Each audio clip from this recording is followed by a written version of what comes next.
청취자님 환영합니다. 오늘 저희가 준비한 이 새로운 심층 탐구 주제를 들으시면 아마 속으로 또 엔비디아 이야기야? 하고 생각하실지도 모르겠네요. 네, 아무래도 워낙 뉴스가 많으니까요. 그렇죠. 하지만 잠깐만요. 채널 돌리지 마시고요. 오늘은 그 뻔한 주가 예측이나 지루한 기술 사양을 막 읊어드리는 그런 시간이 절대 아닙니다. 전혀 다르죠, 오늘은. 네, 달력을 한번 볼까요? 오늘이 2026년 3월 2일 월요일입니다.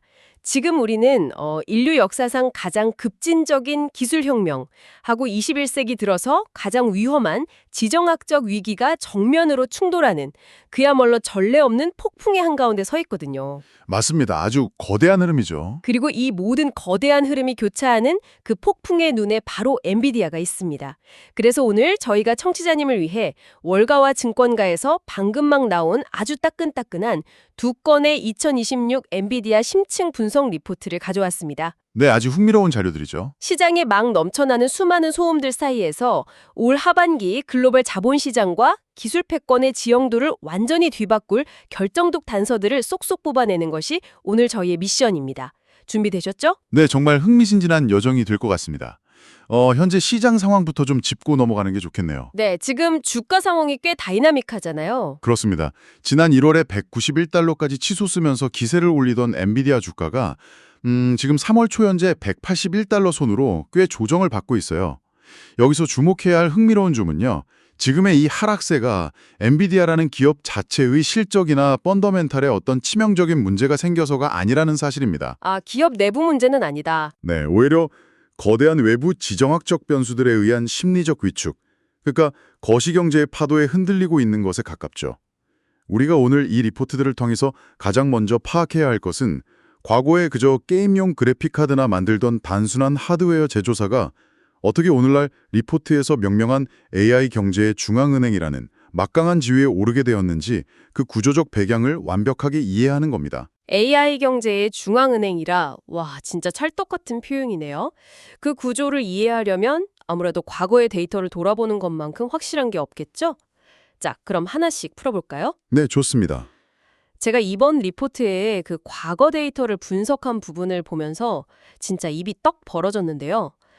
청취자님 혹시 2024년하고 2025년에 월가의 그 네로라 하는 똑똑한 분석가들이 엔비디아의 폭발적인 성장을 얼마나 어처구니 없을 정도로 과소평가했는지 아시나요? 네, 그 오차가 상당했죠. 리포트에 따르면 그 오차는 단순한 계산 실수가 아니라 완전 패러다임 자체를 잘못 읽은 뼈아픈 수준이었습니다. 수치로 보면 그 차이가 훨씬 더 극명하게 드러납니다. 네, 2024년 이른바 AI 훈련의 시대가 본격화되었을 때를 돌이켜보면요.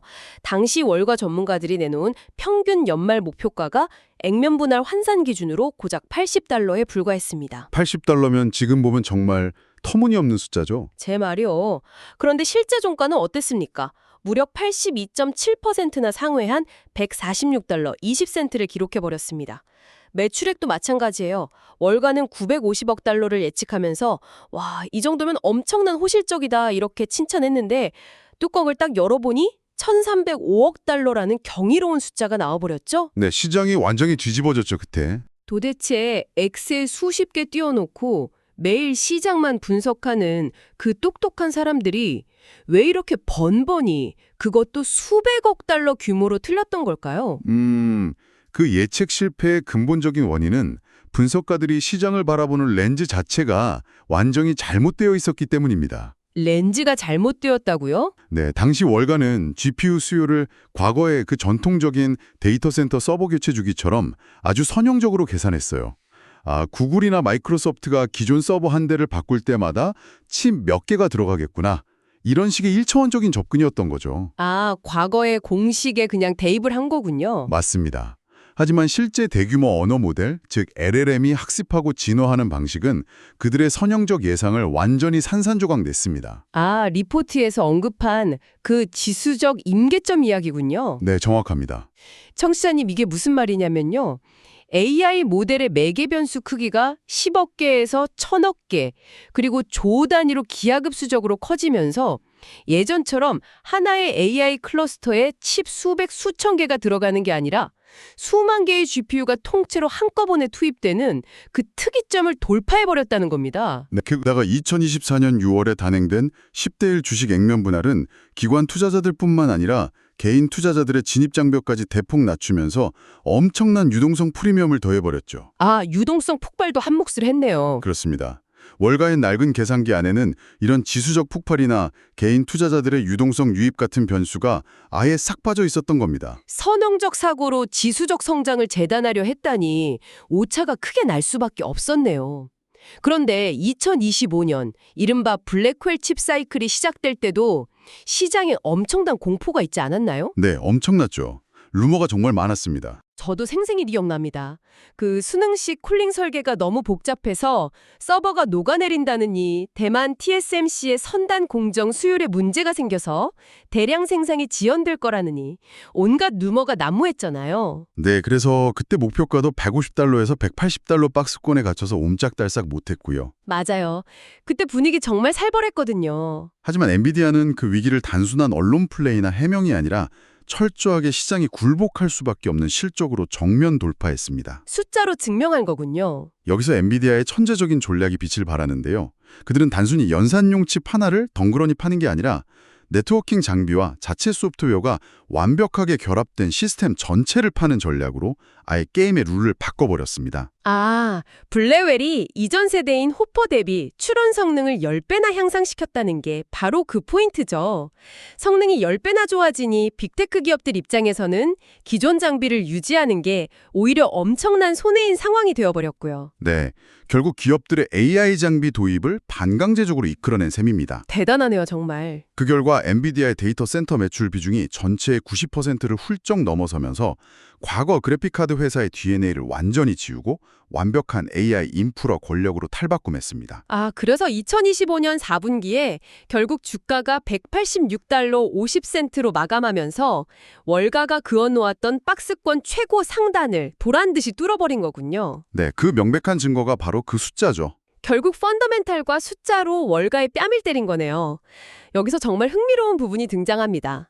과거의 통쾌한 승리는 그렇다 치고 청취자님 지금 현재 2026년 3월의 시장 상황을 보면 솔직히 좀 등골이 서늘해지는 거대한 지정학적 쇼크가 시장을 덮치고 있습니다. 네, 현재 가장 큰 리스크 요인이죠. 리포트의 두 번째 섹션이 이 부분에 아주 상당한 분량을 할애하고 있는데요. 불과 며칠 전인 2월 28일에 전격 시행된 작전명 에픽 퓨리 때문이죠. 중동 상황이 급격히 악화된 결정적 계기입니다. 미국과 이스라엘이 이란을 상대로 전격적인 군사작전을 감행했습니다. 이 사건 직후에 글로벌 벤치마크인 브렌트유가 단숨에 13%나 급등하면서 배럴당 82달러를 돌파해버렸어요. 심지어 리포트의 거시경제 시나리오를 보면요. 만약 사태가 악화되어서 호르무즈 해협이 봉쇄될 경우 유가가 단숨에 배럴당 130달러까지 치솟을 수 있다고 아주 강력하게 경고하고 있습니다. 배럴당 130달러요. 청취자님, 이게 그냥 주유소 기름값 오르는 수준의 문제가 아니라 기술주, 특히 AI 산업에 왜 직격탄이 되냐면요. AI 데이터 센터는 그야말로 상상을 초월하는 전기 먹는 하마기 때문입니다. 전력 소비량이 정말 어마어마하죠. 에너지 가격이 폭등해서 전기세가 감당할 수 없이 오르면 천문학적인 돈을 쏟아붓고 있는 빅테크 기업들의 투자 대비 수익률, 즉 ROI에 대한 의구심이 눈덩이처럼 커질 수밖에 없습니다. 그렇죠. 수익성 악화 우려가 커지는 겁니다. 우리가 이렇게 막대한 전기료를 내면서까지 AI 서버를 돌려야 하나? 이런 근본적인 회의감이 드는 거죠. 맞습니다.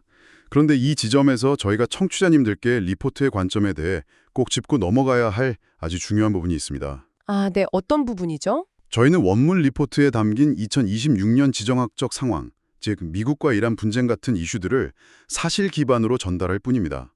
어떠한 정치적, 군사적 입장이나 좌우파의 의견을 절대 지지하지 않으며 오직 객관적이고 경제적인 내용만을 전달한다는 점을 명확히 밝힙니다. 네, 아주 중요한 포인트입니다. 우리도 정치적 입장은 잠시 내려놓고 냉정하게 돈의 흐름만 쫓아가 보죠. 유가 폭등은 분명 악재인데 리포트를 읽다 보니까 엄청난 반전이 하나 숨어 있더라고요. 이 현상을 더 큰 그림과 연결해보면 참으로 묘한 지정학적 역설이 발생하고 있다는 것을 알 수 있습니다. 지정학적 역설이요? 네. 단기적으로 유가 폭등과 인플레이션 우려는 기술주 전체의 큰 악재가 맞아요. 하지만 리포트를 깊게 들여다보면 이 위기가 엔비디아에게는 완전히 새로운 기회의 창을 열어젖히고 있습니다. 어떤 기회인거려? 이번 에픽 퓨리 작전 직후에 미국 국방부가 아주 긴급한 지침을 내렸거든요. 향후 미국의 모든 군사작전과 무기 운영 체계에 AI와 자율 시스템을 필수적으로 통합하라는 명령이었습니다. 와, 군사작전에 AI 필수 통합이요? 네, 그렇습니다. 청취자는 이게 무슨 뜻인지 감이 오시나요? 지금까지 엔비디아의 주요 고객은 마이크로소프트, 메타, 구글 같은 실리콘밸리의 빅테크 기업들이었습니다. 그런데 이제 미국 국방부라는 세상에서 가장 돈이 많고 규제가 강력한 고객이 새롭게 등장한 겁니다. 시장의 성격 자체가 변하는 순간이죠. 국가안보 차원의 방산 AI라는 기존의 클라우드 데이터 센터와는 차원이 다른 거대한 엣지 컴퓨팅의 새로운 매출처가 열렸다는 뜻입니다. 그렇습니다. 전쟁이라는 위기가 역설적으로 민간을 넘어선 국가 단위의 방위산업이라는 새로운 슈퍼사이클을 창출해버린 셈입니다. 위기가 새로운 수요를 나타니 정말 자본시장의 역설이네요. 자, 그럼 지정학적 변수는 그렇다 치고 기술 자체의 경쟁력은 어떨까요? 기술 경쟁력도 핵심 체크포인트죠. 청취자님 솔직히 영원한 1등은 없잖아요. 리포트를 보면 올 하반기에 조기 투입된다는 차세대 아키텍처 루빈에 대한 찬사가 가득합니다. 네, 시장의 기대감이 엄청납니다. 이 루빈이 얼마나 대단하냐면요. 그 괴물 같았던 이전 세대 블랙웰과 비교해도 AI 추론 비용을 무려 10분의 1 수준으로 후려쳐버린다고 합니다. 비용 효율성이 혁명적인 수준이죠. 단순히 정해진 대답만 하는 AI가 아니라 스스로 계획을 세우고 행동하는 이른바 에이전틱 AI 시대에 완벽하게 최적화된 설계인 거죠. 하지만 전문가님, 아무리 루빈이 대단해도 경쟁자들도 바보는 아니잖아요. 당연히 경쟁자들도 사활을 걸고 추격하고 있습니다. 리포트를 보면 AMD가 이를 갈고 하반기에 내놓는 MI455X 칩 이야기가 나옵니다. 무려 432GB라는 상상을 초월하는 용량의 HBM4 메모리를 달고 나온다더라고요. 네, 스펙만 보면 정말 어마어마하죠. 벌써 오라클이 이 칩 13만 개를 납품받기로 계약까지 맺었고요. 게다가 메타는 더 치밀합니다. 올해 AI 인프라에만 무려 1,350억 달러를 쏟아붓는데 엔비디아 칩만 쓰는 게 아니라 구글의 TPU 그리고 자신들이 자체 개발한 칩을 교묘하게 섞어 쓰는 영리한 삼각 공급망 전략을 취하고 있습니다. 아주 전략적인 움직임이죠. 솔직히 이쯤 되면 아무리 엔비디아라도 독주 체제가 무너질 위험이 다분한 것 아닌가요? 아주 날카로운 지적입니다. 겉으로 드러난 하드웨어 스펙 경쟁, 즉 메모리 용량이 몇 기가바이트냐, 전력 소모량이 얼마나 줄었냐만 놓고 보면 충분히 그런 위협을 느낄 수 있습니다. 그렇죠. 쫓기는 입장이니까요. AMD나 빅테크의 자체 개발 칩들이 엄청난 자본을 무기로 턱 밑까지 추격하고 있는 건 부인할 수 없는 사실이니까요. 하지만 리포트가 주목하는 것은 엔비디아의 진짜 권력이 어디서 나오는지 그 본질적인 해자를 들여다봐야 한다는 점입니다. 하드웨어 스펙이 진짜 무기가 아니라는 말씀이신가요? 네, 첫째로 이들의 철옹성은 하드웨어가 아니라 눈에 보이지 않는 소프트웨어에 있습니다. 바로 전 세계 AI 개발자들의 절대적인 표준이 되어버린 쿠다 생태계입니다. 이 쿠다의 락인 효과는 가히 절대적입니다. 청취자님, 이게 쉽게 말하면 우리가 윈도우 운영체제에 너무 익숙해져서 맥북으로 넘어가기 힘든 것과 비슷한데요. AI 개발자들이 AMD나 다른 회사 칩을 쓰려면 엔비디아여 쿠다에 맞춰서 짜놓은 수백만 줄의 코드를 처음부터 다시 짜야 한다는 거잖아요. 네, 바로 그겁니다. 그 시간과 인건비가 새 칩을 사서 아끼는 돈보다 훨씬 크다는 거죠. 정확한 비유입니다. 그 전환 비용이 너무나 압도적이기 때문에 기업들은 울며 겨자 먹기로 계속 엔비디아 칩을 살 수밖에 없습니다. 아, 늪에 빠진 거나 다름없네요. 엔비디아는 이 독점적 생태계를 꽉 쥐고 바탕으로 제조업에서는 상상조차 하기 힘든 74%에서 75%에 달하는 엄청난 마진율을 흔들림 없이 방어하고 있는 겁니다. 와, 물건 하나 팔 때마다 75%가 남는다니 빅테크들이 자체 칩 만들려고 혈안이 될 만하네요. 하지만 소프트웨어 생태계 말고도 또 다른 무기가 있지 않나요? 네, 두 번째 해자가 어쩌면 경쟁사들에게는 더 무섭고 절망적인 부분입니다. 더 무서운 게 있다고요? 바로 최선단 패키징 라인의 독점입니다. 아무리 칩 설계를 기가 막히게 잘해도 그걸 물리적인 칩으로 만들어내려면 대만 TSMC의 코어 OS라는 고도의 3D 패키징 기술이 반드시 필요합니다. 칩을 레고 블록처럼 정밀하게 쌓고 연결하는 기술이죠. 네, 맞습니다. 그런데 리포트에 따르면 엔비디아가 그 넘쳐나는 현금 동원력을 무기로 2026년 TSMC 코어OS 전체 생산 능력의 무려 60% 이상을 이미 장기 계약으로 싹쓸이해버렸다는 거군요. 그렇습니다. 이게 무엇을 의미하느냐면 경쟁사인 AMD나 메타가 아무리 좋은 설계도로 칩을 만들어내더라도 정작 공장에서 대량으로 찍어낼 수 있는 생산 라인 자체를 엔비디아가 선점해서 원천 차단하고 있다는 뜻입니다. 아예 공장문을 걸어 잠근 거네요. 네, 단순히 기술이 좋은 게 아니라 경쟁사가 숨쉴 수 있는 공급망 생태계의 파이프라인 자체를 틀어지고 통제하는 아주 무서운 권력이죠. 정말 치밀하고 독하네요. 경쟁사들의 손발을 묶어버린 거나 다름없습니다.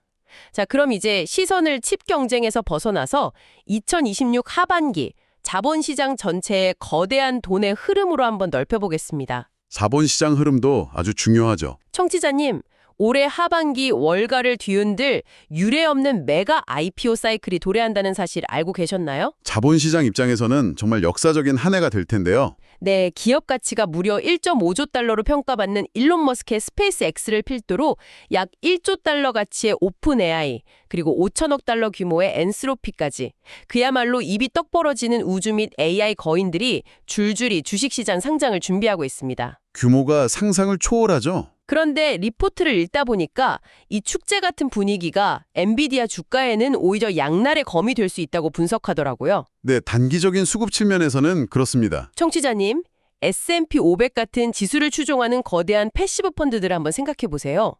이 엄청난 규모의 새로운 기업들이 지수에 편입되면 펀드 매니저들은 이 새로운 주식을 담기 위해 기존의 시가총액 비중이 가장 높았던 종목, 즉 엔비디아 주식을 기계적으로 덜어내서 팔아야만 합니다. 어쩔 수 없는 기계적 매도죠. 이른바 수급 잠식, 캐니벌라이제이션 리스크가 발생하는 거죠. 그럼 이게 대체 무슨 의미일까요? 단기적으로 엔비디아 주가가 폭락한다는 건가요? 결국 이 엄청난 상장 자금들은 도대체 어디로 흘러가게 되는 건지 이 부분이 너무 궁금합니다. 아주 예리하게 리포트의 핵심을 짚어주셨습니다. 단기적으로는 분명 지수 추종 펀드들의 기계적인 매도세로 인해 엔비디아 주가에 상당한 수급 압박과 변동성이 올 수 있습니다. 흔들릴 수 있다는 거군요. 이건 수학적인 팩트죠.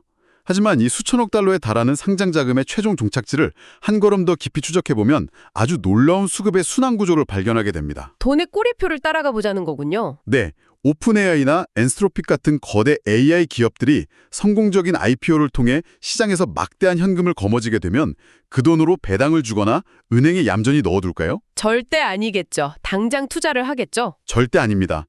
그들은 자신들의 AI 모델을 인간지능 수준 이상으로 고도화하기 위해 그 돈의 대부분을 초대형 인프라 구축에 쏟아붓게 됩니다. 대표적으로 리포트에서 언급된 오픈AI가 추진 중인 1,000억 달러 규모의 프로젝트 스타게이트 슈퍼컴퓨터 데이터 센터가 바로 그 예죠. 아, 그 1,000억 달러짜리 데이터 센터를 지으려면 결국 수십만 개의 최상위 등급 GPU가 필요할 텐데 그 수주를 감당할 수 있는 회사는 지금 세상에 딱 하나밖에 없잖아요. 맞습니다. 결국 IPO를 통해 전 세계 자본시장에서 블랙홀처럼 빨아들인 막대한 돈은 시장을 한 바퀴 빙 돌아서 다시 엔비디아의 차세대 루빈 GPU를 대량으로 구매하는 아주 강력하고 장기적인 실수요로 돌아오게 됩니다. 돈이 결국 돌고 돌아서 다시 오는 거네요. 거시적인 AI 생태계의 파이가 커지면 커질수록 궁극적으로는 그 과실이 인프라 제공자인 엔비디아의 이익으로 수렴되는 구조인 셈이죠. 결국 승자는 정해져 있다는 거군요. 수급 잠식이라는 단기적인 진통을 겪고 나면 펀더멘털을 더 거대하게 키우는 영양분이 되는 겁니다. 기가 막힌 순환 구조네요. 돈이 세상을 돌고 돌아서 결국 엔비디아의 금고로 다시 들어간다니. 그런데 하반기에는 이런 금융시장의 자금 흐름 말고도 아예 판을 뒤흔들 수 있는 아주 강력한 정치적 변수가 하나 떡버티고 있습니다. 네, 11월에 아주 큰 이벤트가 있죠. 바로 11월 3일에 열리는 미국 중간선거인데요. 여기서 다루는 내용들이 정말 메가톤급입니다. 파급력이 엄청난 이슈들이 대기 중입니다. 현재 하원을 통과해서 계류 중인 AI 오버워치 법안을 보면요. 블랙웨크 미상의 최첨단 AI 칩을 중국을 비롯한 적대국에 수출하는 것을 무려 2년간 원천 금지하는 내용이 담겨 있어요. 수출 통제의 수위가 과거와는 아예 차원이 다릅니다. 게다가 트럼프 행정부가 지난 1월 발동한 섹션 232 관세 조치도 발목을 잡고 있습니다. 칩 설계는 미국에서 하지만 생산은 대만에서 하잖아요. 왜 TSMC에서 하죠? 이렇게 해외에서 생산되어서 미국을 거쳐 재수출되는 첨단 AI 칩에 일괄적으로 25%의 엄청난 관세가 부과되고 있는 실정입니다. 비용 부담이 확 커지는 구조죠. 엎친 데 덮친 격으로 펜실베이니아나 애리조나 같은 선거의 핵심 경합주에서는 이 데이터 센터의 무식한 전력 소비 때문에 지역 주민들의 전기료가 폭등한다며 여론이 급속히 악화되고 있어요. 민심이 아주 민감하게 반응하고 있습니다. 정치인들 입장에서는 표를 얻기 위해 데이터 센터에 주던 세제 혜택이나 보조금을 축소하려는 움직임까지 보이고 있습니다. 여기서도 저희가 한 번 더 관점을 아주 명확히 해야 할 것 같습니다. 네, 아까 말씀하신 그 중립성 부분이죠. 네, 맞습니다. 지금 말씀하신 보호무역진위 성향의 관세 정책이나 국가 안보를 이유로 한 강력한 AI 수출 규제, 그리고 지역사회의 반발 같은 이슈들은 11월 중간 선거를 앞두고 정치권에서 아주 치열하게 공방이 오가는 뜨거운 감자입니다. 찬반 양론이 팽팽하죠. 규제를 찬성하는 쪽도 자유시장을 옹호하는 쪽도 저마다의 강력한 논리가 존재합니다. 하지만 이 원문 리포트, 그리고 오늘 저희의 분석은 어느 쪽의 정치적 해법이 옳다 그르다를 절대 판단하지 않습니다. 맞습니다. 저희는 선거 결과가 어느 당에 유리할지 예측하는 게 아니라 이런 굵직한 정책적 불확실성들이 기업의 장부와 주가에 과연 어떤 리스크로 작용하는지 객관적인 팩트만 전달해드리는 거죠. 네, 바로 그 지점입니다. 이런 다방면의 지정학적 정치적 압박들이 하반기 시장의 변동성을 극도로 끌어올릴 아주 핵심적인 변수라는 점을 우리 청취자님들은 반드시 예의주시하셔야 합니다. 자, 어느덧 2026년 연말을 향한 거대한 퍼즐 그림이 조금씩 맞춰지고 있습니다. 오늘 살펴본 두 가지 심층 리포트의 내용을 쭉 종합해 볼 때 결론적으로 우리는 이런 불확실성 속에서 어떤 스탠스를 취해야 할까요? 가장 중요한 결론 부분이죠. 거시적인 불안감하고 압도적인 실적 기대감이 정면으로 충돌하는 지금 전문가님께서 보시는 리포트의 최종 뷰가 궁금합니다. 네, 두 리포트의 결론을 종합해보면 시장에는 공과 황소, 즉 두 가지 시나리오가 아주 팽팽하게 맞서고 있습니다. 만약 중동발 분쟁이 통제 불능으로 장기화되어서 유가가 130달러에 고착화되고 이로 인한 스태그플레이션이 발생하거나 새로운 루빈칩의 대만 공정 수율에 심각한 문제가 생겨서 출하가 6개월 이상 지연된다면 어떻게 될까요? 상상하기도 싫은 끔찍한 시나리오네요. 당연히 주가가 푼폭으로 하락하는 고매 시나리오가 현실화될 수 있습니다. 최악의 상황도 반드시 염두에 둬야 한다는 거군요. 하지만 우리가 오늘 방송 초반부에서 짚어봤듯이 과거 2년의 역사가 증명하는 아주 강력한 패턴이 있습니다. 네, 수치로 증명했었죠. 월가의 수많은 분석가들이 이제는 끝났다, 고평가다 이러면서 거시적 공포와 루머를 쏟아낼 때마다 엔비디아는 언제나 압도적이고 경이로운 숫자, 즉 실적으로 그 위기를 단숨에 돌파하고 시장을 잠재워 왔다는 사실입니다. 펀더멘탈은 배신하지 않는다. 결국 숫자로 증명해 왔다는 거네요. 그렇습니다. 따라서 리포트는 현재 180달러 선에서 벌어지는 조정 국면을 추세 하락이 아니라 오히려 작년 말 과열되었던 시장이 거시적 불확실성을 아주 건전하게 소화해내고 있는 숨고르기 구간으로 해석하고 있습니다. 긍정적인 신호로 보는 거군요. 더욱이 기업의 주가 하방을 아주 든든하게 받쳐주는 약 585억 달러 규모의 막대한 자사주 가입 잔액도 여전히 버티고 있고요. 회사가 자기 돈으로 주식을 사줄 여력이 585억 달러나 남아있다는 건 정말 엄청난 안전판이네요. 맞습니다. 결론적으로 2026년 하반기 AI 추론 비용을 혁명적으로 낮춘 루빈칩이 본격적으로 전 세계에 양산되고 그에 따른 마진율 상향이 장부의 숫자로 찍히기 시작하면 어떻게 될까요? 기대감이 주가에 반영되겠네요. 연말에는 280달러에서 최고 310달러, 어쩌면 그 이상 구간에 무난히 진입할 확률이 매우 높다는 것이 이 두 리포트의 최종적이고 공통된 분석입니다. 결국 단기적인 파도에 흔들리지 말고 포트포리오 비중을 굳건히 유지하면서 거대한 물결을 타는 것이 전략적으로 유리하다는 결론이군요.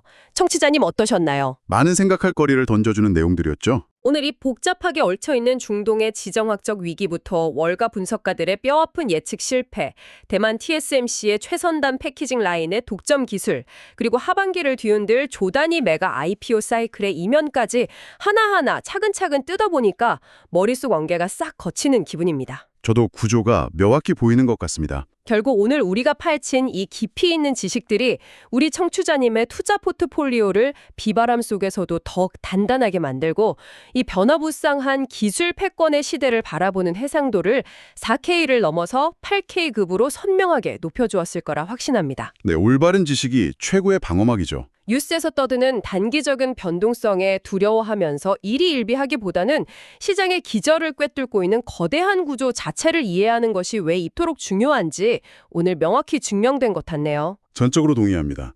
파편화된 정보는 넘쳐나지만 그것을 하나로 꿰어내어 구조를 이해하고 적용할 때 지식은 가장 강력한 무기가 되니까요. 맞습니다. 그런데 오늘 이 모든 방대한 이야기와 리포트의 분석들을 나누다 보니 리포트의 텍스트 너머에서 이는 우리에게 아주 중요한 질문을 던집니다. 오, 리포트에는 없는 질문이요. 어떤 생각인지 되게 궁금한데요. 오늘 우리가 확인했듯이 엔비디아는 이제 단순한 그래픽 칩 제조사를 아득히 넘어섰습니다.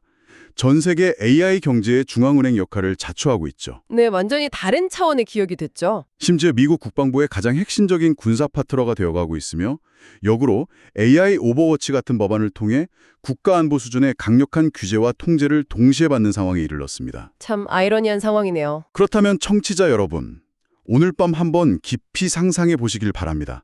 이 기술의 발전 속도가 멈추지 않고 미래의 어느 시점에 이르면 세상을 움직이는 지능의 심장부, 즉 초거대 AI 인프라를 사실상 독점하고 있는 이런 거대 기업들은 과연 더 이상 주주의 이익만을 대변하는 단순한 주식회사로 남아있을 수 있을까요? 아, 주식회사를 넘어서는 무언가가 될 수 있다는 거군요. 그렇습니다.